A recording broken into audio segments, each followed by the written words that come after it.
முந்தைய கூட்டத்தொடர், அது கவர்னர் உரை மீதான அந்த நன்றி தெரிவிக்கும் தீர்மானத்தின் மீதான அந்த கூட்டத்தொடர், அதில் வந்து தவேக அரசு கொஞ்சம் திணற மாதிரி இருந்துச்சு. இன்னைக்கு இந்த ட்ரெண்டே மாறி இருக்கோ, அடிச்சு விளையாட ஆரம்பிச்சிட்டாங்களோ. வந்தவொடனே சட்டசபை நிகழ்வுகள் தெரியல, ஒருத்தர் 2 பேர் சமாளிக்க முடியும். அதுல ஆதவ அர்ஜுனா வாயை திறந்தாலே வம்பு. தைரியம் இருந்தா லாட்டரி நிறுவனத்திலிருந்து 900 கோடி ரூபாய் திரு மு.க. ஸ்டாலின் அவர்கள் ஏன் வாங்கினார்கள்? தைரியம் இருந்தா சொல்லுங்க. இவரு பேசினாலே கேட்காது செங்கோட்டையன். நிர்மல்குமாரும் நம்ம ராஜ்மோகனும் தான் சமாளிக்கிறாங்க. தம்பி நடுவில் வந்து இறங்கி அவர் ஒரு 30 ரன் அடிச்சுட்டு போயிடுறாப்புல ரமேஷ்.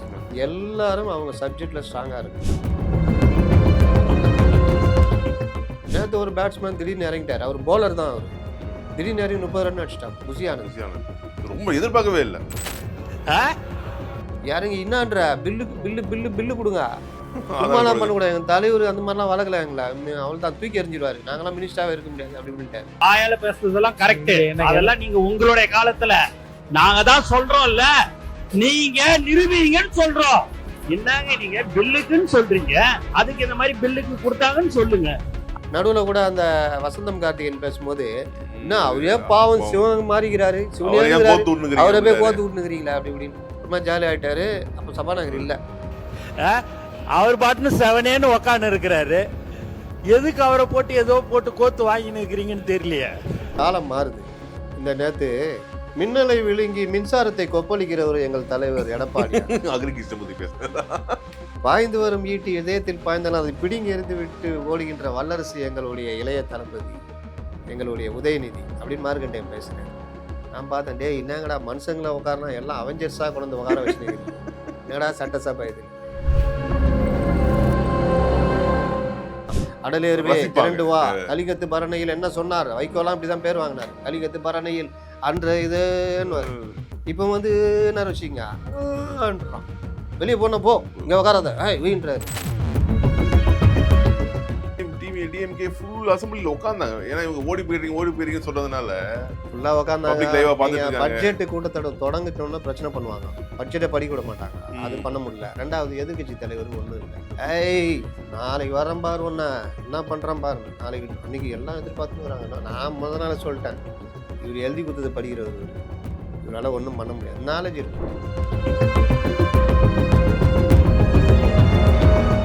விஜயை பொறுத்த வரைக்கும் எப்படி கொண்டு போயிட்டாருன்னா, டிஎம்கேனா நான் தான் எதிரி, ஜெயலலிதா ஸ்டைலில் வந்தாங்க.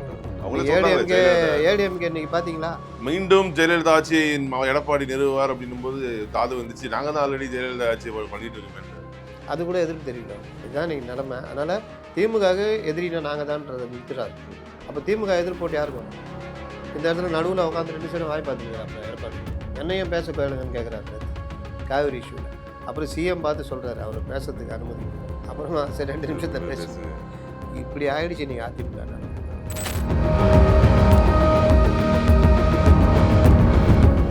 துரைமுருகன், ரகுமான் கான், காசு 3 பேர் 77. இடி மின்னல் மலை அவங்களுக்கு பேர். பொன்முடி போன்றவர்கள், ஜெய அன்பழகன் போன்ற கொஞ்சம் பேர் தான். ஆனால் ஜெயலலிதா முன்னாடி எந்த இதுவும் வேகலை. அடித்து சாத்தி ஒரு தடவைலாம் போயிடுவாங்க வெளியே. அவங்க ஜெயலலிதா இன்றைக்கி அதெல்லாம் பெருசாக இருக்குது. பேரவைத் தலைவர் அவர்களே, இவர்களை வெளியேற்ற நீங்கள் மார்ஷல்களை வைத்து கொண்டு கஷ்டப்பட வேண்டாம். டாஸ்மாக் கச்சத்தீவுன்னு பேசினாலே இவங்களே தானாக வெளியே போயிடுவாங்கன்னு ஒரு ஜோக்காக அடிப்பாங்க ஜெயலலிதா. நம்ம முன்னாள் முதல்வர் ஸ்டாலின் 68 இருந்துக்கிறார். கச்சத்தீவு பிரச்சனை 74 நடக்குது. இவங்களுடைய அரசியல் அறிவு பாருங்க. 82 வந்த ஜெயலலிதா வச்சு செய்கிறாங்க.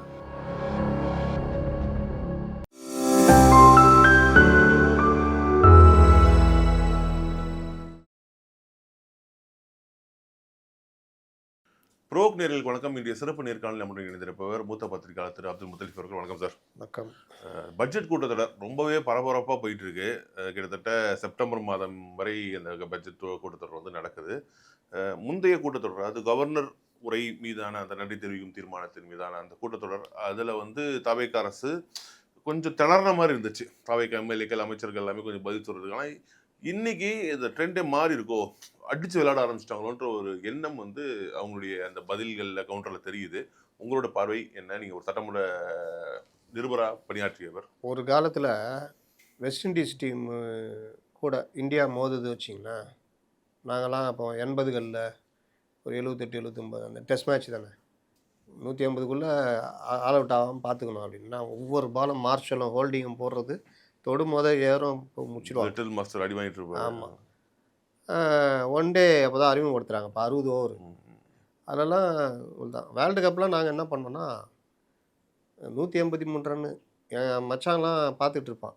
செம்ம திட்டு எஞ்சி போயிட்டான். அப்புறம் பார்த்தா சந்து ஒரு விக்கெட்டு எடுக்கிறாரு. அடுத்து எல்லாமே தலைகீழ ஆகிடுது. ஏன் இதை சொல்கிறேன்னா, அதே வெஸ்ட் இண்டீஸு இப்போ இந்தியா டீம் மோதுதுன்னா என்ன சொல்லுவாங்க? வெஸ்ட் இண்டீஸ் ஜெயிச்சிருன்னு சொல்ல முடியுமா? முடியாது. ஏன்னா வெஸ்ட் இண்டீஸு வலுவிழந்துருக்குது.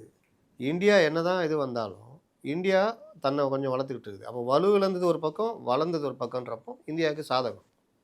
இது அப்படியே தூக்கின்னு வந்து இங்கே சட்டசபைக்கு வச்சிங்கன்னா, ஒரு காலத்தில் திமுகனா துரைமுருகன், ரகுமான் கான், கா சுப்பு 3 பேர் 77ல். இடி, மின்னல், மழை அவங்களுக்கு பேர். எம்ஜிஆருடைய ஒரு பொறுமை ஒன்று இருந்தது. எம்ஜிஆர் வந்து அவ்வளோ பண்ணாலும் அவர் முதலமைச்சர் ஆனோன்னு யாரையும் பழி வாங்கணும்னு நினைக்கல, ரசிப்பார். துரைமுருகன்லாம் எம்ஜிஆர் துட்டு கொடுத்து படித்தவர். எம்ஜிஆர் ஒரு படத்தில் எம்ஜிஆர் அட்வான்ஸ் வாங்குறாரு வச்சுக்கிங்க, சம்பளம் வாங்குறாருன்னா 3ஆக பிரிச்சுடுவார். ஒரு பங்கு தான் குடும்பத்துக்கு, ஒரு பங்கு பொதுவாக வர்றவங்களுக்கு கஷ்டத்துக்கு கொடுக்குறதுக்கு, இன்னொரு பங்கு திமுகவினருக்கு. நேராக முரசொலி ஆஃபீஸ் போயிடுவாராம். எம்ஜிஆர் ஒரு படத்துக்கு அட்வான்ஸ் வாங்குறாருன்னா முரசொலி ஆஃபீஸில் இந்த கைகால் இழுத்துக்குச்சின்னு லீவ் போட்டவங்க கூட வண்டி கிண்டியே வச்சுட்டு வந்துடுவாங்க. அன்றைக்கி 100% எல்லாம் ஜாலியாக எம்ஜிஆர் வந்து உக்காந்தாருன்னா, என்னப்பா சொல்லு கமால் வந்து கதை சொல்லு, இந்த மாதிரி நான் வீடு பிடிச்சிக்கிறேன், அட்வான்ஸ் காசு இல்லை. கமால்தீன் எவ்வளோ அட்வான்ஸ் இது? 50,000 ரைட்டு. ராஜேந்திர பிரசாத் நீங்கள் சொல்லுங்கள், என் பையனும் படிப்பு ரைட்டு. இப்படியே போட்டு பட்டுன்னு அது முடிஞ்ச உடனே நாஞ்சில் மனோகரன், துரைமுருகன், ஒரு 4-5 பேர் படிக்கிறவங்க, இந்த அவங்களுக்கான காலேஜ் ஃபீஸு மற்ற இது இந்த மாதிரி இப்படிலாம் படித்து அந்த ஆள் எம்ஜிஆர் கார்டியனே கிடையாது. எம்ஜிஆர் தான் கார்டியன் துரைமுருகனுக்கு. அப்படிப்பட்ட துரைமுருகன் திமுகவில் இருந்துக்கிட்டு எம்ஜிஆரை படாத பாடுபடுத்தினார். எம்ஜிஆருக்கு சென்னை பல்கலைக்கழகம் டாக்டர் பட்டம் கொடுத்த போது எதிர்த்த ஆள் ஒரு சிண்டிகேட் மெம்பர். கலைஞரை கூப்பிட்டு திட்டி விட்டுருக்காரு, கொஞ்சம் நன்றி வை, இந்த மாதிரி பண்ணாது அப்படின்னு. அதுக்கப்புறம் தான் டாக்டர் பட்டம் வச்சுக்கிங்க. அவர் இன்ன வரைக்கும் டாக்டர் இதெல்லாம் சொல்ல, புரட்சி தலைவர் தான் சொல்கிறாங்க. அப்படிப்பட்ட துரைமுருகன், ரகுமான் கான், சுப்பு கம்யூனிஸ்ட் கட்சியிலேருந்து வந்தவர். இவங்க பேசுகிற டாபிக் வந்து அப்படி இருக்கும். பல விஷயங்கள் எம்ஜிஆர் ரசிப்பார், பல விஷயங்கள் லாக் பண்ணுவாங்க.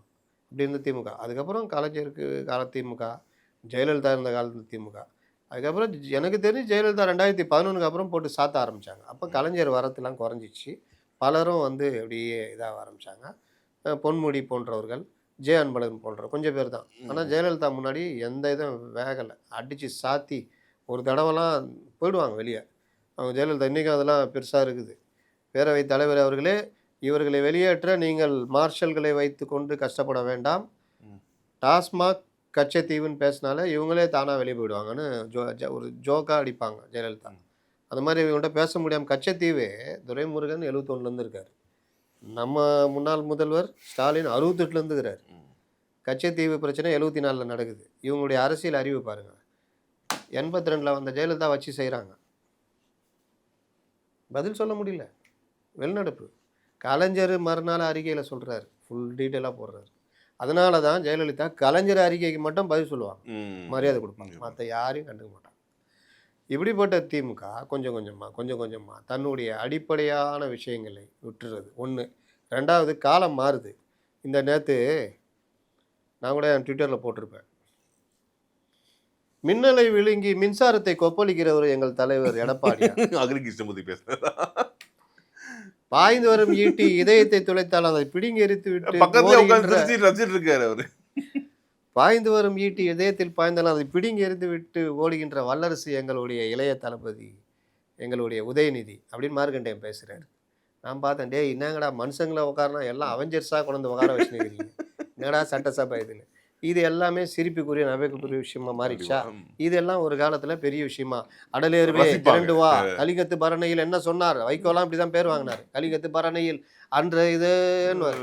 இப்போ வந்து என்ன வச்சுக்கிங்கன்றான், வெளியே போன போ, இங்கே உட்காராத வீண்றாரு. ஏன்னா இதான். அப்போ இந்த காலத்தில் இந்த பழைய சிஸ்டங்கள் எடுபடலை. அப்போ இன்றைய இளைஞர்கள் மற்ற இது என்னது பார்த்தீங்களா, cool cool cool cool cool ரொம்ப ஏன் இது பண்ணுறீங்க? சாதாரணமாக ஒரு மரிய வில்சன் ஹேண்டில் பண்ணுறாரு. அதனால தான் சொல்கிறேன், சட்டமன்றம் இன்னொன்று இவர்கள் நாலேஜை வளர்த்துக்கல. திராவிடம் திராவிடம் நீங்கள் இன்றைக்கும் போய் யாரையாவது பேட்டி எடுங்க, திராவிடம்னா என்னன்னு கேளுங்க. திராவிடம் எங்கே இருக்கிறதுனா கலைஞர் சொன்ன மாதிரி தான் பதில் சொல்லுவாங்க. அதனால் முடிச்சு பாவாடை நாடாவை அவிழ்த்து பாவாடை விளக்கினால் உள்ளே இருப்பது திராவிடம். அப்படிப்பட்ட ஆகர்ஷம் மிச்ச பேச்சு. அது லாஸ்ட்ல ஃபைலை சொல்லிட்டாப்புல, இந்த ஃபைல் அந்த முடிச்சுன்ட்டேன். அப்போது இவர்கள் வந்து ரொம்ப நீர்த்து போய்விட்டார்கள். இவர்கள் சிறிய குழந்தைகள். இந்த குழந்தைகள் வந்துடுச்சு, வந்தவுடனே சட்டசபை நிகழ்வுகள் தெரியல, ஒருத்தர் 2 பேர் சமாளிக்க முடியுது. அதில் ஆதவர்ஜுனா வாயை திறந்தாலே வம்பு, வாயை திறந்தாலே வம்பு தான். இவர் பேசினாலே கேட்காது செங்கோட்டையன். நிர்மல்குமாரும் நம்ம ராஜ்மோகனும் தான் சமாளிக்கிறாங்க. தம்பி நடுவில் வந்து இறங்கி அவர் ஒரு 30 ரன் அடிச்சுட்டு போயிடுறாப்புல ரமேஷ். மற்றபடி மற்ற பேட்ஸ்மேன்லாம் ஒன்றும் பெருசாக இல்லை. இவர்கள் வந்து வழக்கம் போல் வெஸ்ட் இண்டீஸ், பழைய வெஸ்ட் இண்டீஸ் இது வந்து இறங்கி அடித்தா, இந்த தடவை என்ன சொல்லிட்டாருன்னா, எல்லாரும் அவங்க சப்ஜெக்டில் ஸ்ட்ராங்காக இருங்க, கேள்வி கேட்டு மிஸ் ஆச்சுன்னா உடனே நீங்கள் பதிலை சொல்லிடணும், உங்கள் துறையை நீங்கள் இதாகிடுங்க. அப்போ 11 பேட்ஸ்மேனில் ஒரு 5 பேட்ஸ்மேன் ஆடுறாங்க. நேற்று ஒரு பேட்ஸ்மேன் திடீர்னு இறங்கிட்டார், அவர் பவுலர் தான். அவர் திடீர்னு இறங்கி 30 ரன் அடிச்சிட்டாப்புல. யார்? புசி ஆனந்த். ரொம்ப எதிர்பார்க்கவே இல்லை.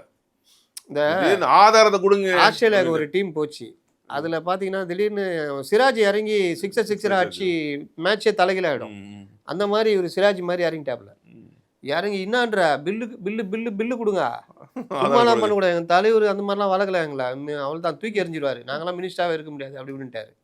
நடுவில் கூட அந்த வசந்தம் கார்த்திகேயன் பேசும்போது, என்ன அவரே பாவம் சிவன் மாறிக்கிறாரு, அவரை போய் கோத்து விட்டுனுக்கிறீங்களா அப்படி இப்படின்னு ரொம்ப ஜாலி ஆகிட்டாரு. அப்போ சபாநாயகர் இல்லை, சபாநாயகர் வந்தோடனே எல்லாம் சீரியஸ் ஆகிட்டாங்க, இதுக்கு வம்பு அப்படின்னு. அதனால பேசுகிறவர்கள் ஏன் இன்னைக்கு பிரச்சனைனா, பழைய திமுக ஓகே, இன்றைய திமுகவே ஏறி அடிக்கும், லைவு ஃபுல் லைவ்.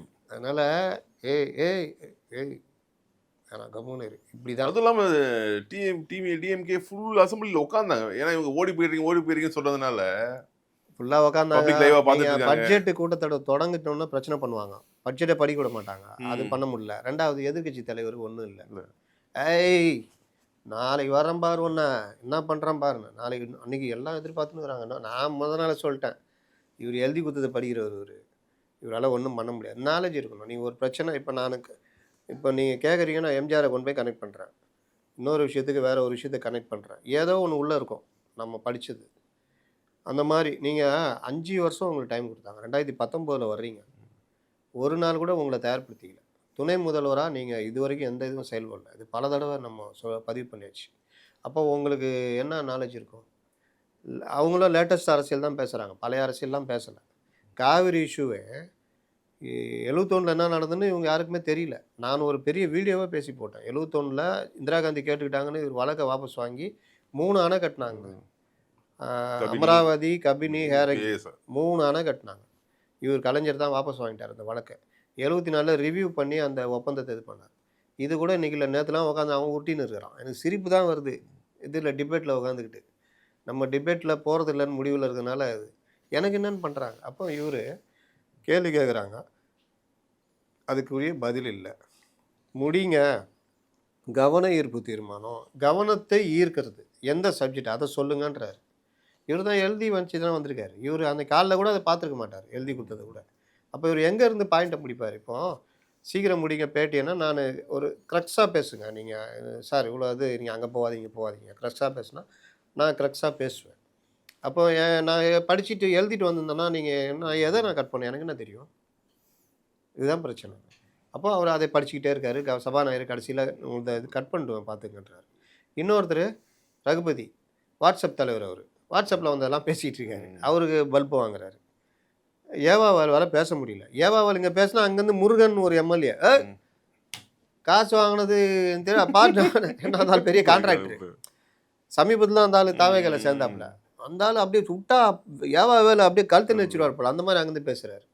அப்போ இவங்க அந்த இது மேலே நின்றுக்கிட்டு இருக்கிறாங்க, கண்ணாடி வீட்டுக்குள்ளே இருக்கிறாங்க. அதனால் பெருசாக பண்ண முடியல. இவர்கள் சப்ஜெக்ட் கேட்டால் சப்ஜெக்ட் இறங்கி அடிக்கிறாங்க. இறங்கி அடிக்கும் போது அதற்குரிய இது அவங்கள்ட்ட இல்லை. ஒரு அம்மா உணவு எடுத்தாலே நீங்கள் யார் பார்த்துருந்தா? சேகர் பாபு இவங்கள்ட்ட கொடுத்துட்டு இவர் வேடிக்கை பார்த்துருந்தார் கேஎன்ஆர். நேற்று எழுந்துச்சி நாங்கள் நல்லா தான் பார்த்தோம், கணக்கு எழுதிருக்கோம்ல, வேலை செய்யாமல் கணக்கு எழுதுவோமா? இப்படி தான் இவர்களுடைய ஒவ்வொரு விஷயத்துலையும் நல்லா பேசுகிற எக்ஸ்போஸ் ஆகுறாங்களோ டிஎம்கே. வேற என்ன லைவ் வந்துச்சு இல்லை? நீங்கள் வேறு ஏதாவது தப்பாக சொன்னால் அசிங்கமாகிடும். நீங்கள் 900 கோடி கொடுத்தீங்கன்னொன்னே எதிர்க்கட்சி தலைவர்னு அப்படியே சபை அமைதியாகிடுச்சு. எனக்கு சிரிப்பு. இவர் என்ன சொல்கிறாரு பதில் பார்க்கலாம். ஏன்னா வாங்கினது மாமலாட்டு கேளுங்கன்ட்டாரு. அவ்வளோதான்.